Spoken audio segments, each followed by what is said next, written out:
ગાંધી પર થયેલા પથ્થરમારો અને ગુજરાતી કોંગ્રેસના ધારાસભ્યોને ધાક ધમકીથી ભાજપમાં ભેળવવાના કારસા સામે અમરેલીના રાજુલામાં વિશાળ કોંગ્રેસ સંમેલન યોજાયું। આ સંમેલનમાં હજારોની સંખ્યામાં કોંગ્રેસી કાર્યકરો ઉમટી પડ્યા હતા।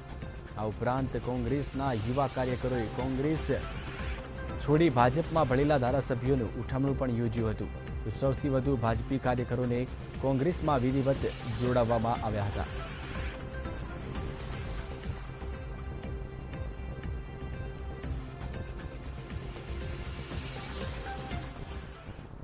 પાર્ટીના લોકો એવો પ્રચાર કરે છે કે કોંગ્રેસ મુક્ત રાજ્યના દેશ થવાનું છે, ત્યારે એમને જડબાતોડ જવાબ આપવા માટે લોકશાહી બચાવો કાર્યકર્તાનું સંમેલન આજે રાજુલા વિધાનસભા સીટ ઉપર કરવામાં આવ્યું। આ કાર્યક્રમ ખુલ્લા મંચ નીચે કરવામાં આવ્યું અને એટલા માટે કરવામાં આવ્યું કે ટાઢ હોય, તડકો હોય કે વરસાદ હોય, કોંગ્રેસ પાર્ટીનો કાર્યકર્તા કોંગ્રેસ પાર્ટીની સાથે છે। આજે આ કાર્યક્રમની અંદર 100 જેટલા યુવાનો अन्य पार्टी में आ पार्टी में जोड़ाया है, जे सूचवे છે કે આવનારો સમય કોંગ્રેસ માટે ખૂબ સારો છે।